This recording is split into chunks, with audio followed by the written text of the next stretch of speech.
fitness-wise, how are you feeling today? Well, the gaffer Paul's been trying to get as much fitness into us as we can this last few weeks, but it's been tough because you've been preparing for so many games and watching so many analysis of the team that you're meant to be playing, and then it's getting cancelled the day of a game or the day before a game, and it's been tough. It's been tough mentally as well because we've been on a bit of a run, and it's going to show a little bit of a different side of us that we need to focus on the cup come the weekend. Yeah, interesting, isn't it? Because you could well imagine that players get angsty, I suppose, and just a little bit annoyed by the fact that life's been disrupted in the way that it has. Yeah, definitely. I think the most annoying thing is when you, obviously for the manager as well, is that he's preparing for a game. He's picked his starting 11 in his head or out on the training ground, and we're all preparing, we're eating the right food, and the game gets cancelled, and you've carb loaded that night before, and you've got to try and work it off the next day. That's been tough, but it's something that we've been used to, I think, these last few weeks, so we're just getting along with it. And I think this cup game's probably came at a good time for us, and it's not a league game, it's something that we can focus on and concentrate and try and get a performance out there. Yeah, normally in these circumstances, had the Christmas period gone ahead as planned, we'd be talking about who might play, whether some of the young kids might play, but everybody will want to play, won't they? Because nobody's played for such a long time. I think everyone wants to still impress the manager. He's new in. He knows us throughout, but everyone wants to keep playing. Everyone wants to keep the run going. Everyone wants to win football matches, and there's no better place to go than Wolverhampton on a cup game at 2:00 kickoff on a Sunday. So hopefully we can get a result there. Just on COVID-related issues, I mean, you guys are front row centre. You know, you've got to have the testing. You've got to be checked. Can football do anything more to make sure that there isn't such a regular volume of call-offs? Yeah, I think loads of managers have talked about it as in like looking after yourself away from the training ground and things like that, but we're getting tested every day, and if you do get alarm bells and one person's got it, then there is a little bit of a worry in-house because you don't want to be taking it home, and we've got a lot of lads here that have got pregnant wives and families that are vulnerable as well, so it can be a little bit scary at times, but we're doing the best we can to nullify the issue. And then, yeah, like you say, you prepare for a game and it gets cancelled. It's hard because obviously the team that you're supposed to be playing against have cancelled.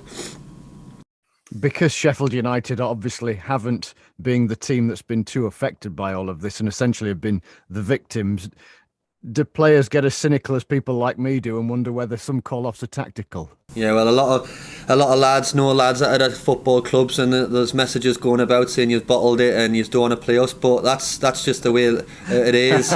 Obviously, we want to know how many cases they've got and things like that. But at the end of the day, if they can't field the team, it's only right that the game doesn't get played, and that's just how it's going to have to be, and that's how we have to live with it. And it's happening through the Premier League all the way through the league. So we just have to get on with it and make sure that we're prepared in the right possible way for the next game that comes up, which is about 4 weeks, which has been about 3 or 4 weeks now since the Fulham game where we're all on a big high.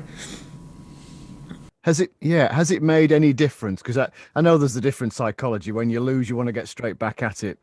When you win, at least you've had that winning feeling in your back pocket for Christmas. Definitely, and it's been good to have that winning feeling, but you want more of it, and you want to keep them coming. You want the games to keep coming, and when they haven't been coming, the lads have been preparing for the games. It's been very disappointing, and lads have been a bit frustrated, which is obviously going to happen because you can only do so much. I think we've tried to arrange a few friendlies here and there, but they've probably got COVID cases as well, so it's just a case of cracking on the best we can, playing 11-11 against each other and doing the best we can to impress the manager.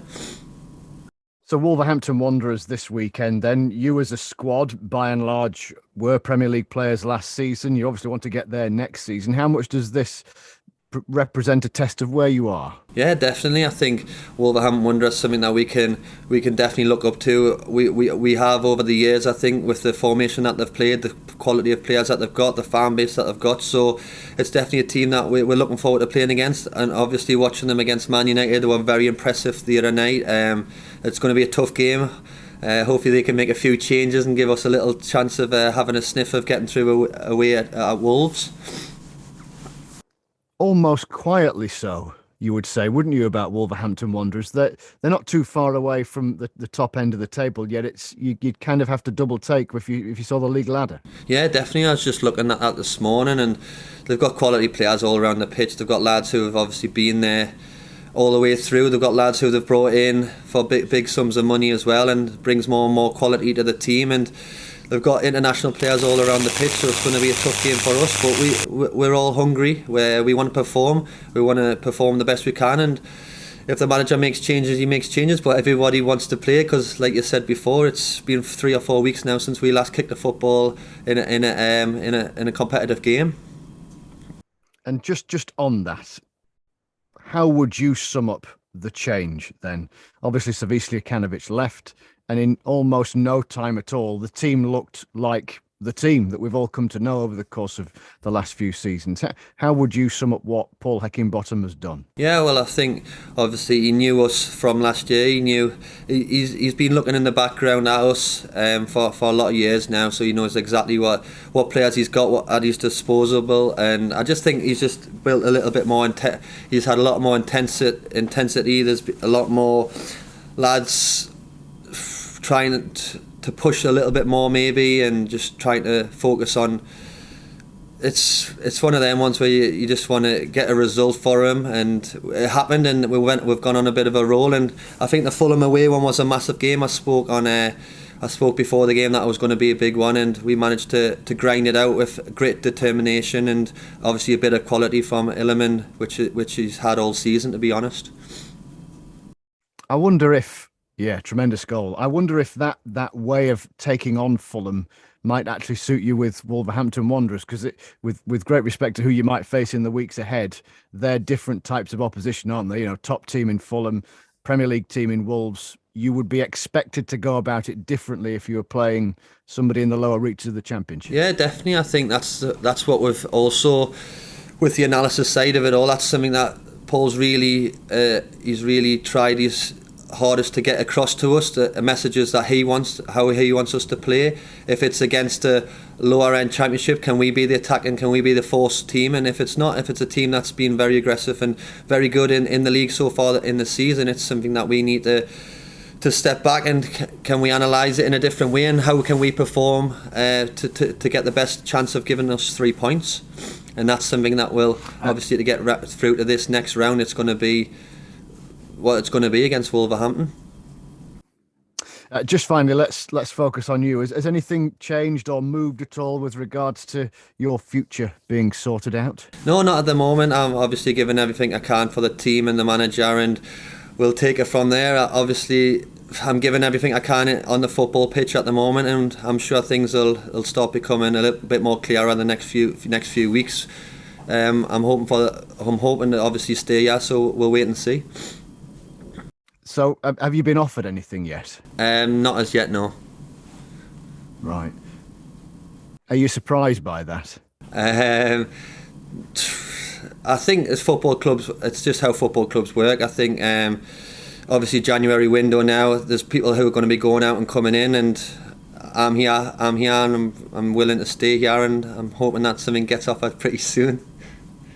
I was going to say, I mean, I won't hold you to this in every other interview that we do in time, but I mean, you've had such a great time at Sheffield United. Would you finish here if you could? Look, several years from now, of course. But yeah, that's a conversation I've had with the manager just recently, and he wants us to finish here, and I want to finish here as well. So let's hopefully it can happen in the future. But in the meantime, I'm just focusing on the next game, which is Wolves, and performing at my best standards, which I don't want to drop, and just concentrate as best as I can on the team and on myself.